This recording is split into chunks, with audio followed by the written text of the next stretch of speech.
Minha esposa me enviou acidentalmente a confirmação do voo dela para Las Vegas com outro homem. Eu não a confrontei, eu esperei.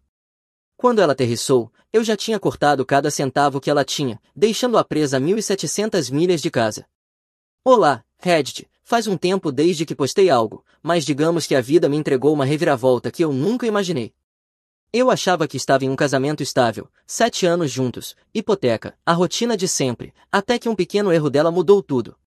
O que veio depois não foi uma cena dramática de filme, apenas planejamento silencioso, alguns movimentos estratégicos e o tipo de final que você não espera, mas absolutamente merece. Prepare-se, está intensa. Aconteceu em uma manhã de quarta-feira. Eu, homem de 35 anos, estava à minha mesa, meio acordado, rolando e-mails de trabalho quando uma nova notificação apareceu na tela. Confirmação do seu voo Las Vegas, 2 passageiros. No começo achei que fosse spam, então vi o nome do remetente, Cassandra, minha esposa. Eu abri e encarei os detalhes, 2 passagens de ida e volta para Las Vegas, passageiro Cassandra Dalton, passageiro 2 Keith Walsh. Ela tinha me copiado acidentalmente. Por uns 10 segundos eu apenas encarei a tela, relendo, como se fosse mudar na 4ª ou 5ª vez. Não mudou, mesmos detalhes, mesmas datas, mesmo Keith Walsh. Então eu ri, não aquele riso maluco, mas aquele riso seco e discreto quando o cérebro está processando demais de uma vez só. Cassandra, minha esposa de 7 anos, tinha acabado de reservar uma viagem para Las Vegas com outro homem e me enviado o recibo por engano. Eu não deletei, arquivei. Número do recibo, código de confirmação, horários de voo, tudo salvo. Então fiz algo que a maioria dos homens provavelmente não faria, absolutamente nada. Eu não liguei para ela, não fui até a cozinha exigindo respostas, apenas continuei minha manhã como se nada tivesse acontecido, porque a verdade sobre pessoas como Cassandra é que elas são previsíveis quando acham que estão no controle. Nosso casamento no papel parecia normal. Tínhamos uma boa casa, empregos decentes, sem filhos, 2 carros e um sistema de crédito compartilhado, titular e usuária autorizada. Eu era o titular, ela a usuária autorizada. Ela adorava aquele cartão, aquele com o acabamento prateado brilhante que ela exibia no Brant como prova de sua independência financeira, mas a verdade é que todo o poder de compra dela vinha de mim. Eu pagava as contas, administrava as contas, ela só usava. Ela nunca percebeu que eu recebia alertas para cada compra grande, do tipo que ela fazia depois do Pilates. Falando nisso, Pilates era sua nova obsessão, Pilates, yoga, noites com as amigas, e de repente, sair com pessoas que eu nunca tinha ouvido falar. As amigas antigas tinham empregos de verdade e vidas de verdade, essas novas pareciam fantasmas, sempre Aubrey isso e Chelsea aquilo, eu nunca conheci nenhuma delas. O fato é que Cassandra sempre foi um pouco autocentrada, ela chamava de confiança, eu chamava de ilusão.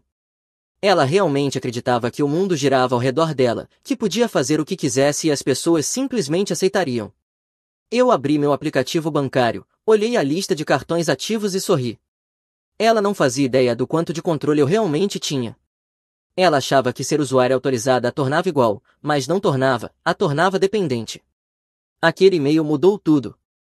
Quando ela desceu mais tarde, vestida com sua roupa de trabalho e segurando seu café gelado como um troféu, eu entrei no jogo. Bom dia, ela disse casualmente, me dando um beijo na bochecha. Dia cheio hoje, tenho um almoço com cliente às 2. Ocupada, hein? Falei, tentando não deixar ela estourar o cartão antes do jantar. Ela sorriu, engraçadinho. Eu sorri de volta, calmo, educado. Ela não fazia ideia de que eu já tinha todo o itinerário dela para Las Vegas salvo em uma pasta oculta no meu computador. Mais tarde naquele dia, enviei o e-mail para minha conta pessoal, imprimi e arquivei em um envelope simples com o rótulo Coisas da Casa, que era como ela chamava tudo que não queria lidar, coisas da casa, coisas do trabalho, coisas de dinheiro. Irônico como eram exatamente essas coisas que mantinham a vida dela de pé. Naquela noite, notei que ela estava mais carinhosa, fez meu jantar favorito, riu alto demais, beijou minha bochecha 2 vezes, provavelmente culpa ou talvez estivesse testando até onde conseguiria ir. De qualquer forma, eu deixei. Quando ela foi dormir, eu fiquei embaixo, abri meu laptop e verifiquei novamente a confirmação. Las Vegas em 2 semanas. A confirmação do hotel estava no mesmo e-mail, na sequência, sob o sobrenome de Keith, uma cama king, 2 hóspedes, nenhuma menção a fim de semana de meninas em lugar nenhum. Eu criei uma nova pasta no meu computador, Reserva Cassandra. Dentro dela, salvei capturas de tela de cada documento. Passo a passo, comecei a construir um plano de saída silencioso, não por emoção, mas por lógica, porque quando pessoas como Cassandra traem, elas assumem que você vai explodir. Elas contam com isso, esperam lágrimas, gritos, caos. Elas nunca esperam silêncio. Antes de eu ir dormir, olhei para ela dormindo ao meu lado, perfeitamente imóvel, tranquila, sem ideia de nada. Pensei no quão fácil era para ela fingir. Foi quando tomei minha decisão. Eu não iria confrontá-la, não agora, não ainda. Eu iria observar, aprender, me preparar. Ela queria Las Vegas, ela podia ter Las Vegas, mas quando chegasse lá, descobriria o que acontece quando você constrói toda a sua vida com o dinheiro de outra pessoa e depois esquece quem controla a conta. Desta vez, Cassandra não perderia apenas minha confiança, ela perderia tudo o que dependia dela. Na manhã seguinte, liguei para Carrington, meu amigo que por acaso era advogado no centro. Ele sempre brincava que eu era paciente demais para meu próprio bem. Acontece que minha paciência estava prestes a valer a pena. Carrington, hipoteticamente, perguntei tomando meu café, se o cônjuge de alguém enviasse acidentalmente a prova de uma traição, qual seria o primeiro passo inteligente? Ele não hesitou, proteja suas finanças em silêncio, não deixe ela perceber nada até você ter vantagem. Essa palavra, vantagem, ficou na minha cabeça. Eu sempre fiz o papel do marido calmo, o confiável, e Cassandra via isso como fraqueza. Ela estava prestes a descobrir que não era. Naquela tarde, no almoço no meu escritório, abri uma nova conta corrente privada só no meu nome. Não transferi tudo de uma vez, isso levantaria suspeitas. Em vez disso, comecei a mover pequenas quantias imperceptíveis da conta conjunta ao longo de alguns dias, 50 aqui, 200 ali, o suficiente para parecer compras de supermercado ou gasolina. Depois ajustei os limites do cartão autorizado dela. Diminui levemente o limite diário, o suficiente para tudo parecer normal, nada ser recusado, enquanto eu apertava silenciosamente cada detalhe nos bastidores. Ela continuou passando o cartão como se nada tivesse mudado, sem perceber que estava perdendo acesso a tudo aos poucos. Eu até testei. Comprei meu almoço usando a conta principal, depois abri o aplicativo do cartão dela e ativei um bloqueio temporário por 1 hora. Logo depois ela me mandou mensagem. Ei, pergunta estranha, o banco está com problema de novo, meu cartão foi recusado na Target. Esperei alguns segundos, desliguei o bloqueio e respondi talvez tente de novo mais tarde. 2 minutos depois, ela disse que funcionou. Ela nem perguntou mais nada, nenhuma suspeita, apenas ignorou como sempre fazia quando algo técnico acontecia. Foi quando percebi como tudo isso seria fácil. Mais tarde naquela semana, ela teve o que chamava de noite do Clube do Livro, sua desculpa favorita ultimamente, o mesmo grupo de meninas com quem ela supostamente discutia romances, mas nunca trazia nenhum livro para casa. Ela estava se arrumando no espelho, cantarolando, fazendo a maquiagem como se estivesse indo para um teste. Perfume novo, saltos que não pareciam apropriados para Clube do Livro. Onde vai ser desta vez? Perguntei casualmente. Na casa da Chelsea, ela disse, não me espere, pode terminar tarde, vamos falar sobre aquela biografia que te contei. Assim, falei, aquela sobre limites e amor próprio. Ela sorriu no espelho como se eu tivesse elogiado sua inteligência. Exatamente, viu só, você lembra. Quando ela saiu, sentei no sofá, abri o Instagram e digitei Chelsea. A amiga mais marcada dela apareceu na hora. A primeira publicação tinha 15 minutos. Uma foto de palmeiras com a legenda Pores do Sol da Flórida são diferentes. Flórida, nem mesmo no mesmo fuso horário. Rolei mais alguns stories, selfies na piscina do hotel, coquetéis na praia, chapéus de sol, definitivamente não era o local de nenhum clube do livro. Então Cassandra estava mentindo de novo, nada novo, o que importava era como eu iria reagir. Olhei para a conversa com ela por um segundo, depois escrevi dirija com cuidado, 3 pontos. Em seguida apareceu um emoji de coração. Era tudo o que eu precisava. Ela ainda achava que eu estava no escuro. Na manhã seguinte, ela agiu como se nada tivesse acontecido, beijou minha bochecha, fez seu café e começou a falar sem parar sobre como o clube do livro talvez desse uma pausa porque todo mundo estava tão ocupado. Ocupado, certo. Naquele fim de semana, ela mencionou a viagem para Las Vegas. Ela esperou até eu estar meio distraído com a TV para soltar como se fosse casual. Então, as meninas estão planejando um fim de semana em Las Vegas no próximo mês, disse encostando no balcão. Só 2 noites, spa, shows, piscina, nada demais. Eu desliguei a TV. Parece divertido, você deveria ir. Os olhos dela brilharam, aquele olhar de surpresa falsa que ela fazia quando as coisas aconteciam fácil demais. Sério, você está bem com isso? Claro, falei sorrindo de leve, você merece. Você tem estado tão estressada ultimamente. Essa frase vendeu toda a atuação. Ela relaxou na hora, como se tivesse convencido um segurança de que tinha um passe válido. Pelas próximas 2 semanas, deixei ela se preparar. Ela comprou roupas novas, fez as unhas, começou a falar sobre fazer mala leve. Cada vez que mencionava Las Vegas, eu apenas assentia meio ouvindo, como se fosse a coisa mais normal do mundo. Enquanto isso, finalizei minha própria lista. Conta privada, concluída. Limites dos cartões, ajustados. Minha parte da poupança conjunta, discretamente movida. Documentos legais, copiados. A última coisa que fiz foi comprar um caderninho. Na capa escrevi uma palavra, linha do tempo. Eu documentei tudo, não porque precisasse de provas para o tribunal, embora ajudasse, mas porque tornava o plano real. Subi para o quarto naquela noite e encontrei a mala dela meio arrumada na cama. Biquínis, vestidos novos, maquiagem, um livro que ela provavelmente nunca leria, os adereços de uma mulher fingindo que sua vida estava sob controle. Ela achava que estava comandando o jogo, mas a diferença era que eu já tinha escrito o final. Assim que ela pousasse em Las Vegas, Cassandra descobriria como era viver sem o conforto de alguém limpando suas bagunças. A contagem regressiva tinha começado. Na manhã de sexta-feira, às 7 horas, Cassandra já estava no modo apresentação total, sorrindo, cantarolando, andando pela casa como se estivesse indo para as férias dos sonhos, não para uma armadilha. Ela estava com a mala pronta, um café na mão e aquele tom alegre e falso que as pessoas usam quando acham que são intocáveis.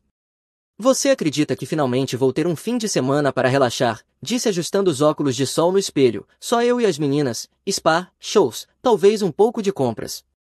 Parece ótimo, falei mantendo minha voz calma e casual. Você merece. Ela sorriu como se tivesse ganho algo. Você é o melhor, sabia? Eu assenti, observando ela checar o telefone entre cada frase, provavelmente esperando uma mensagem de Keith. Você pode chamar um Uber para mim? Perguntou fingindo procurar o carregador, o aplicativo está estranho. Nós tínhamos combinado que eu a levaria, mas ela mudou de ideia naquela manhã e quis um Uber. Tudo bem. Abri o meu e pedi sem hesitar. Ela não percebeu o leve sorriso no meu rosto quando inseri o destino, Aeroporto Internacional O'Hare. Ela puxou a mala até a porta, toda sorrisos e perfume. Eu te mando mensagem quando pousarmos, disse cantarolando. Vou estar esperando, falei. O motorista buzinou. Já do lado de fora, ela se inclinou, beijou minha bochecha e sussurrou, não sente muito a minha falta. Ah, não vou, falei com um leve sorriso. Ela não percebeu o tom. Apenas riu, acenou e saiu pela porta como se estivesse estrelando o seu próprio filme. Como se estivesse estrelando o seu próprio filme, assim que o carro saiu da entrada da garagem, fechei a porta, peguei meu telefone e abri o rastreador de voos. O voo dela para Las Vegas partia às 9 horas em ponto. Eu tinha cerca de 2 horas antes do espetáculo começar. Enquanto ela esperava no portão, provavelmente mandando mensagens para Keith sobre upgrades de assento e planos de piscina, eu estava à minha mesa revisando minha lista.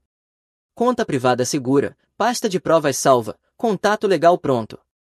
Passo final, desligamento financeiro. Às 9h04, o avião dela decolou.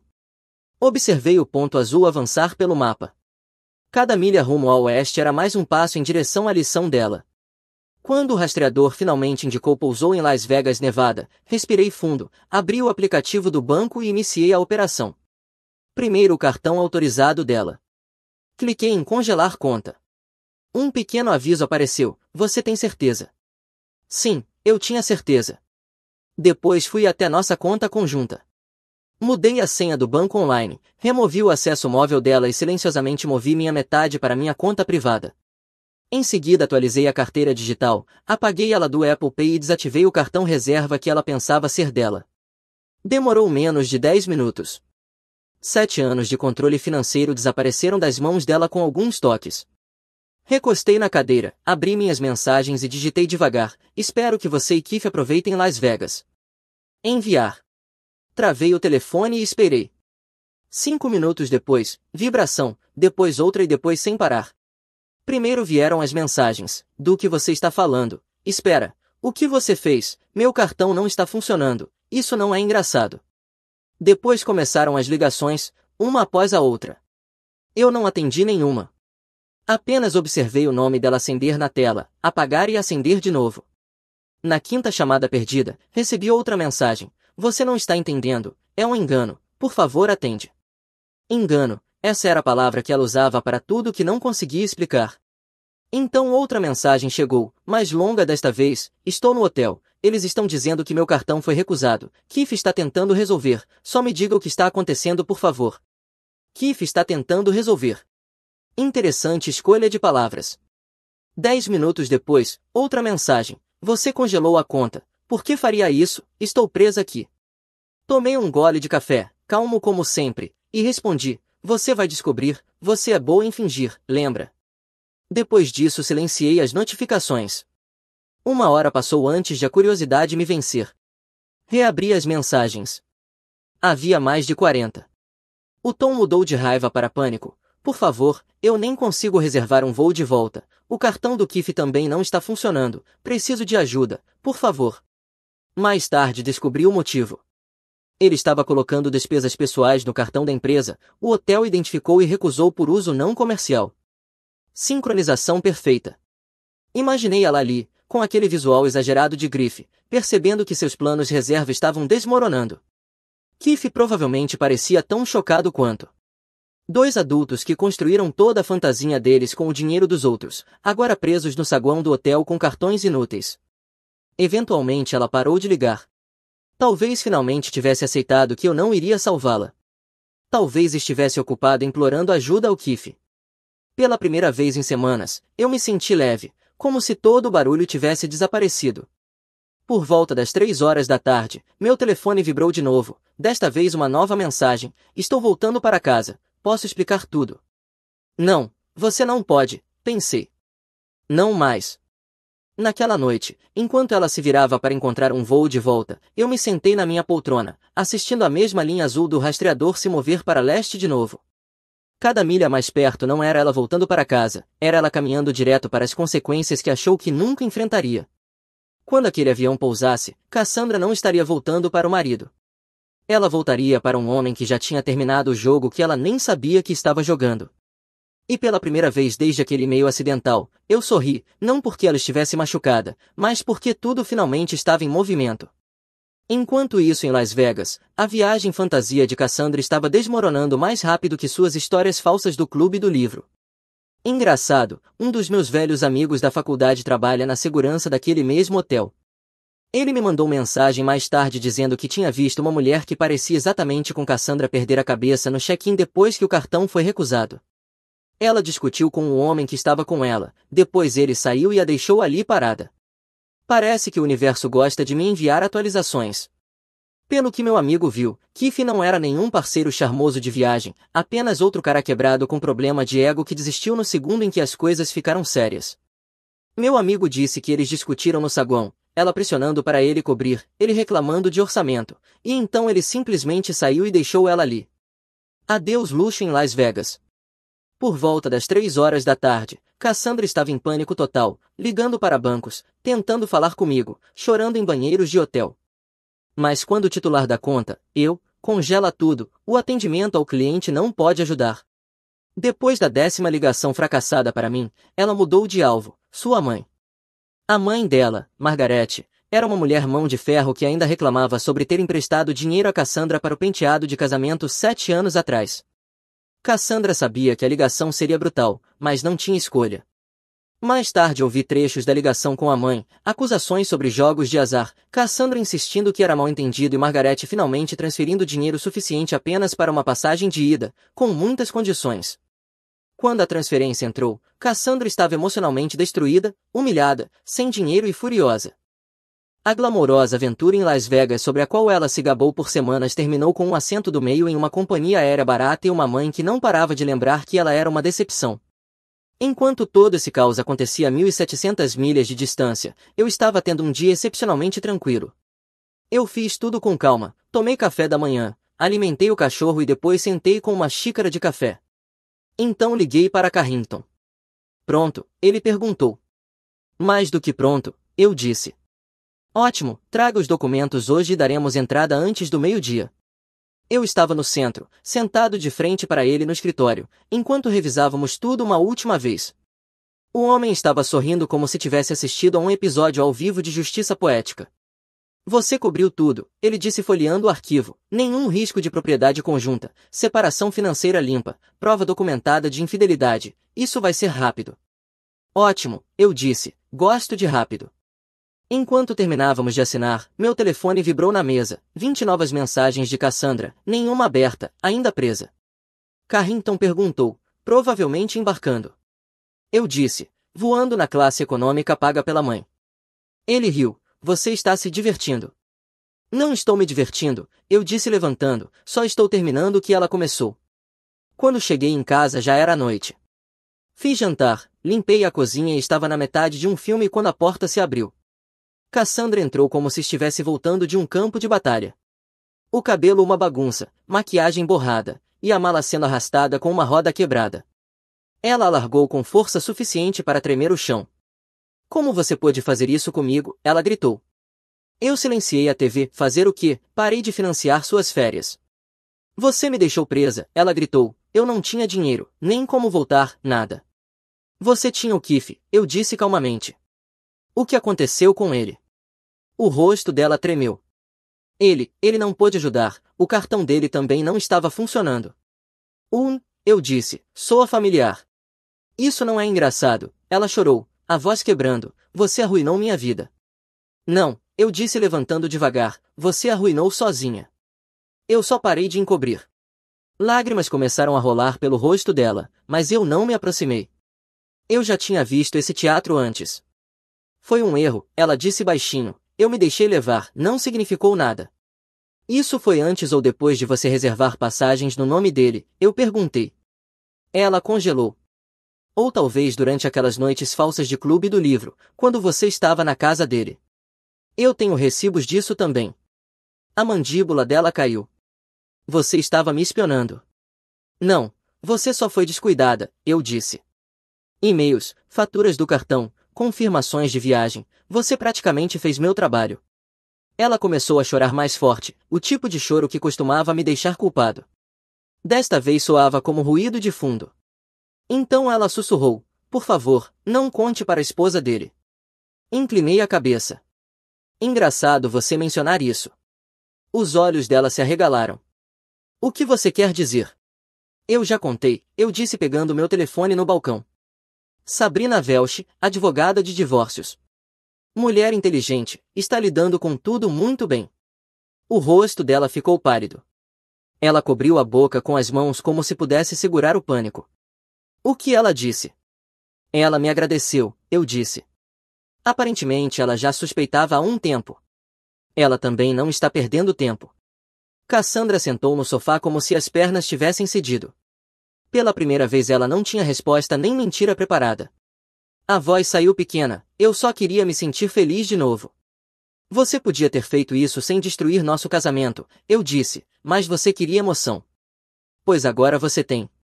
Ela olhou para mim, olhos vermelhos, rímel escorrendo. O que acontece agora? Agora, eu disse caminhando para as escadas, agora eu sigo em frente e você resolve o resto. Deixei ela ali sentada chorando, tremendo, murmurando algo sobre o Keith não atender as ligações. Quando cheguei ao topo da escada, ouvi ela soluçar baixinho nas mãos. Ela voltou para casa procurando simpatia. O que encontrou foi responsabilidade.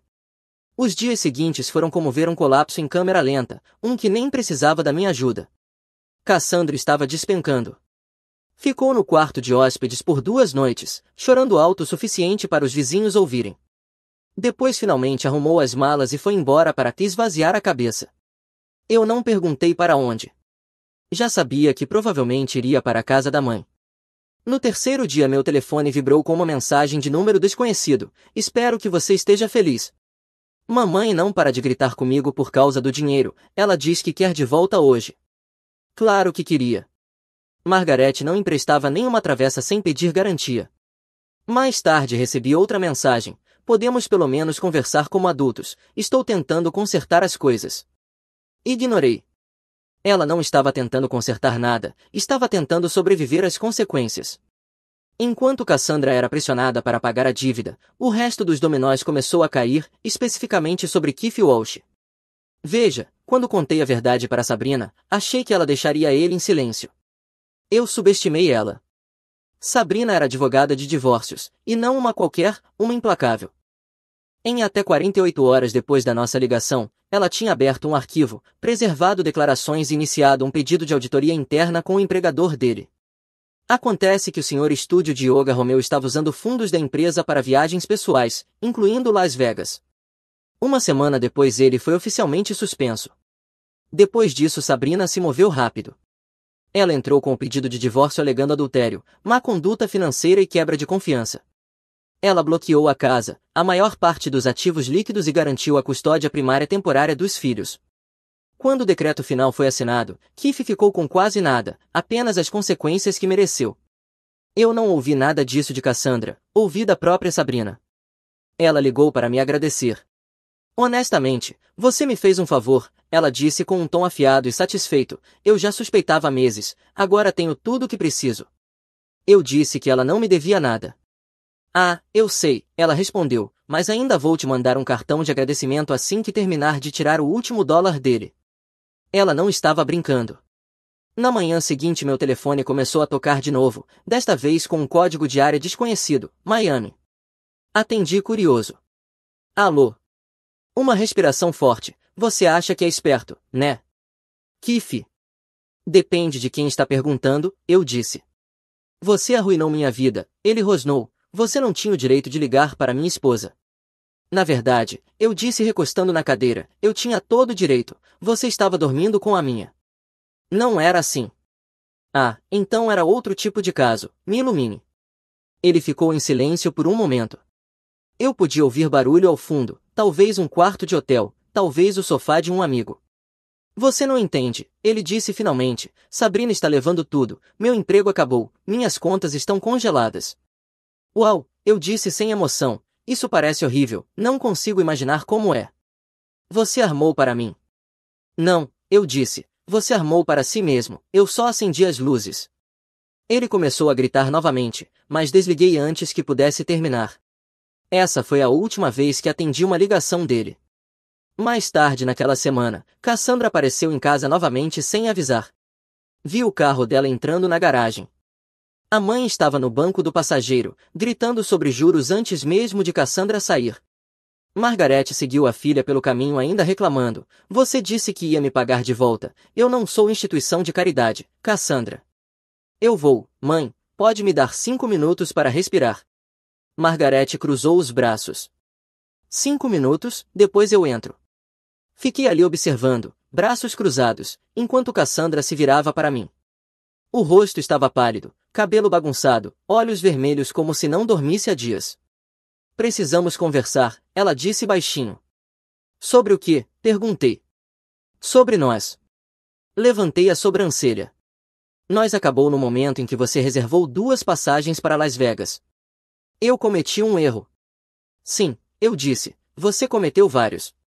Ela deu um passo à frente tentando soar sincera. Não podemos pelo menos sentar, você já foi meu melhor amigo. Eu quase ri.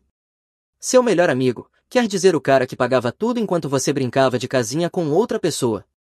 Lágrimas surgiram de novo, mas eu não me mexi. Por favor, ela disse, só quero conversar, talvez terapia ou só uma segunda chance. Terapia, repeti. Cassandra, você nunca quis consertar nada, você só quer alguém para limpar sua bagunça. Sempre quis. Ela pareceu levar um soco, mas era verdade. A voz dela falhou, eu não achei que você realmente fosse seguir até o fim. Isso porque você nunca achou que eu pararia de te proteger. Ela assentiu devagar, virou para o carro e murmurou algo para a mãe. Margaret nem tentou confortar, apenas continuou lembrando sobre o dinheiro. Observei-as ir embora. Ela apostou nosso casamento em alguém que nem pagou a conta do próprio hotel. Ao anoitecer recebi uma mensagem de Sabrina, apenas uma frase, ele assinou tudo, obrigado de novo. Fiquei encarando por um instante, depois respondi, bom saber. Naquela noite, sentado no silêncio, percebi algo. A versão de mim que Cassandra achou que podia manipular, o homem calmo, indulgente e facilmente perdoável, havia desaparecido. Ela talvez tente alcançar esse homem algum dia, mas ele não existe mais. Ela o destruiu no mesmo dia em que apertou enviar naquele e-mail acidental. Era uma manhã de terça-feira, lenta no começo. Eu estava terminando alguns relatórios quando a voz da minha recepcionista estalou no interfone. Tem uma mulher aqui pedindo por você, diz que é urgente. Descreva ela, eu disse. Ela está chorando, ou talvez suando, difícil dizer, ela disse que o nome é Cassandra. Claro que disse. Mande entrar, eu respondi. Alguns segundos depois, Cassandra entrou pela porta de vidro como uma tempestade sem rumo, os olhos inchados, o cabelo um caos e segurando a bolsa como se ali estivesse o último pedaço de orgulho dela. Precisamos conversar, ela disse, a voz trêmula, mas alto o suficiente para o escritório inteiro ouvir, cabeças já se levantando atrás das baías. Levantei-me devagar. Você pode ser rápida, algumas pessoas aqui realmente têm empregos para manter. Ela encolheu, mas não recuou. Eu sei que você está com raiva. Com raiva, eu a interrompi, Cassandra, isso exigiria que eu me importasse. Ela piscou rápido, tentando se recompor. Eu só quero conversar em particular. Assenti em direção à sala de reuniões no fim do corredor. Tudo bem, 5 minutos, depois disso eu tenho trabalho de verdade. Lá dentro ela fechou a porta atrás de si. As paredes de vidro nos davam privacidade suficiente, mas não o bastante para ela poder gritar sem que as pessoas percebessem. Eu sabia que isso incomodava, ela sempre precisou de plateia. Ela começou com a súplica, Alfie, por favor, nós podemos consertar isso, eu cometi erros, mas todo mundo merece perdão. Eu me apoiei na mesa, braços cruzados. Perdão se conquista, não se devolve como troco. Então veio a sedução. Ela deu um passo mais perto, baixando a voz como se achasse que isso ainda funcionava. Você não pode me dizer que não me ama mais, 7 anos não desaparecem da noite para o dia. Você está certa, eu disse, desapareceram ao longo de alguns meses, bem na época em que você começou a mentir sobre as aulas de yoga. A compostura falsa dela rachou. Você é cruel, virou alguém que eu nem reconheço. Ótimo, eu disse seco, esse é o objetivo. Então vieram as ameaças. Se você seguir com esse divórcio, vai se arrepender, vai ficar sozinho, amargo, e todo mundo vai achar que você me abandonou. Dei uma risada curta. Você quer dizer que vão saber que eu parei de pagar suas férias? Vou correr esse risco. O rosto dela se contorceu. Você acha isso engraçado? Eu acho que já passou da hora. Ela começou a andar pela sala como um animal enjaulado. Kiff não significou nada, tá bom, não era sério, e você destruiu um casamento por um passatempo, eu disse. Ela girou de volta para mim. Tá bem, você quer honestidade. Houve outros antes dele. Isso me parou por um segundo, não porque doesse, eu já tinha ficado sem dor semanas atrás, mas porque ela disse aquilo com tanta naturalidade, como se estivesse me desafiando a reagir. Eu não reagi. Você não está confessando, eu disse baixinho, você está negociando. A boca dela abriu e fechou de novo. O silêncio que veio depois foi pesado, e pela primeira vez ela pareceu nervosa. Então veio a batida na porta. Miles, do fornecedor de notificações judiciais do Carrington, entrou segurando um envelope pardo lacrado. Sr. Dalton, ele disse educadamente, o Sr. Carrington pediu para eu entregar isto pessoalmente. Ele olhou para Cassandra. Senhora Dalton. Ela franziu a testa. Sim. Ele entregou o envelope. Você foi oficialmente notificada. As mãos dela congelaram no meio do movimento. Você está me notificando aqui, no meu escritório. Parece apropriado, eu disse, menos tempo gasto no trânsito. Do outro lado do vidro, alguns colegas começaram a fingir que estavam ocupados enquanto claramente observavam. O rosto de Cassandra ficou pálido ao folhear a primeira página, percebendo que era a petição de divórcio e a intimação. Você não pode fazer isso, ela disse fraca. Eu já fiz, respondi. A voz dela quebrou. Você vai se arrepender disso, eu juro. Inclinei a cabeça. Arrepender. Acabei de melhorar meu plano de vida. Os lábios dela tremeram e por um segundo achei que fosse chorar de novo, mas em vez disso ela explodiu. Você não é nada sem mim, ela gritou, a voz ecoando nas paredes de vidro. Dei um meio sorriso calmo. Cassandra, você confundiu caos com importância a vida inteira. Você não me fez, você só me atrasou. A segurança apareceu na porta com ar hesitante. Senhor. Está tudo bem, eu disse, ela já estava de saída. Cassandra me lançou um último olhar de ódio, depois pegou a bolsa e saiu furiosa. O escritório ficou em silêncio por uns 10 segundos depois do estrondo da porta. Miles permaneceu ali limpando a garganta. Você quer que eu avise o Sr. Carrington? Sim, eu disse, sentando-me de volta à mesa. Diga para ele prosseguir. Ele assentiu e saiu. Recostei-me na cadeira, o som de teclados e telefones se afastando ao fundo. Pela primeira vez não havia culpa, nem raiva, nem hesitação, apenas alívio. Ela achou que aparecer aqui me abalaria, talvez trouxesse de volta a versão antiga de mim que corria atrás das lágrimas dela. Em vez disso, ela entrou direto em um lembrete de que o homem que ela manipulava já não existia mais. Aquele capítulo estava encerrado, selado, carimbado e arquivado. 6 meses depois minha vida parecia completamente diferente, não apenas mais limpa, mas mais silenciosa. O tipo de silêncio que parece oxigênio depois de anos prendendo a respiração. O divórcio tinha sido finalizado na semana anterior. Fiquei com a casa, as economias e, mais importante, minha paz. Carrington chamou de vitória cirúrgica. Eu chamei de encerramento. Cassandra não lidou tão bem. Ela tinha se mudado de volta para a casa da mãe, Margaret, o que já era justiça poética por si só. Aparentemente Margaret não parava de lembrá-la do dinheiro emprestado para a viagem a Las Vegas. Meu palpite é que Cassandra era lembrada pelo menos 2 vezes por dia. Keith, por outro lado, estava um desastre. Sabrina o destruiu como uma profissional. Ele perdeu o emprego depois que a auditoria da empresa provou que ele usou fundos corporativos para viagens pessoais, sendo Las Vegas o golpe final. Sabrina ficou com a casa, a maior parte das contas líquidas e a custódia primária das crianças. A auditoria fez o resto. A última notícia que tive foi que ele estava dormindo na garagem de um amigo. E Cassandra? Keith a ignorou completamente depois do colapso, sem mensagem de adeus, sem um "vamos resolver isso", nada. O homem pelo qual ela arriscou tudo nem ficou para vê-la cair. Já seria suficientemente poético terminar ali, mas Cassandra não tinha terminado de criar seus próprios desastres. Era uma tarde de sábado. Eu estava do lado de fora cortando a grama, música tocando nos fones, quando vi um carro entrar na garagem. Um Toyota prata. O da mãe dela. Meu estômago afundou, não porque eu me importasse, mas porque eu já sabia a besteira que estava vindo. A porta bateu e lá estava ela, Cassandra, usando óculos escuros e um sorriso falso e trêmulo, caminhando pela calçada como se ainda tivesse algum direito de estar ali. Desliguei o cortador. Você está invadindo propriedade, eu disse, sem nem fingir ser simpático. Ela tirou os óculos. Eu só preciso de 5 minutos. Você gastou esses 5 minutos há uns 6 meses. Ela ignorou e deu um passo para frente. Estou grávida. Eu não reagi. Aprendi que o silêncio deixava ela nervosa. Estou grávida, ela repetiu, a voz tremendo levemente, e precisamos conversar sobre o que isso significa para nós. Olhei diretamente nos olhos dela.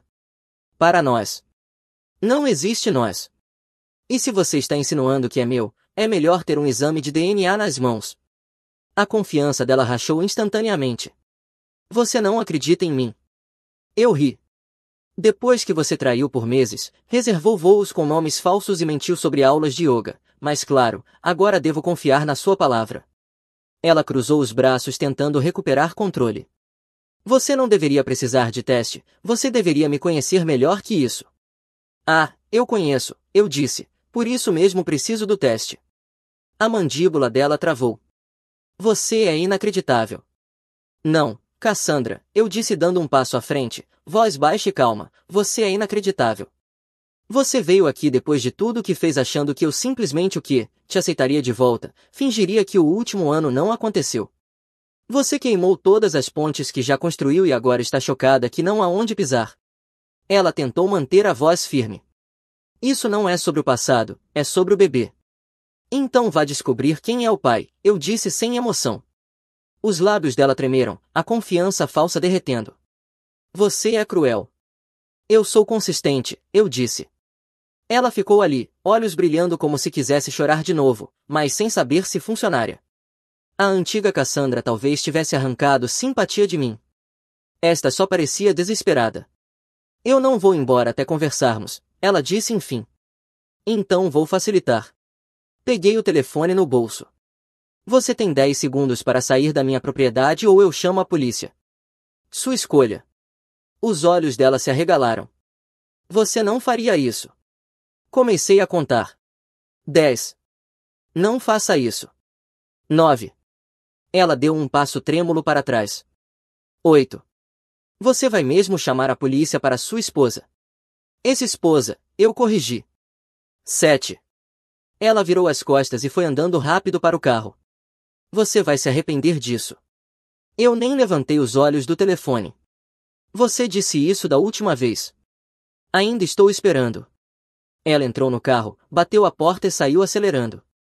Observei até o carro dobrar a esquina e desaparecer completamente. O silêncio depois disso foi perfeito. O tipo de silêncio que chega quando cada ponta solta finalmente se corta sozinha. Lá dentro fiz uma xícara de café e olhei ao redor da casa. Minha casa. E me dei conta de como tudo estava diferente agora. Sem fingimento, sem sorrisos forçados, sem vida dupla escondida sob a superfície. Só paz. Saí para a varanda e observei o pôr do sol alongando-se pela rua. Cassandra tinha apostado tudo, seu casamento, seu conforto, sua imagem, em mentiras. E por um tempo ela quase convenceu a si mesma de que podia vencer. Mas o problema dos mentirosos é que eles nunca percebem quando o jogo acabou. Eu não precisei destruí-la. Eu só parei de protegê-la.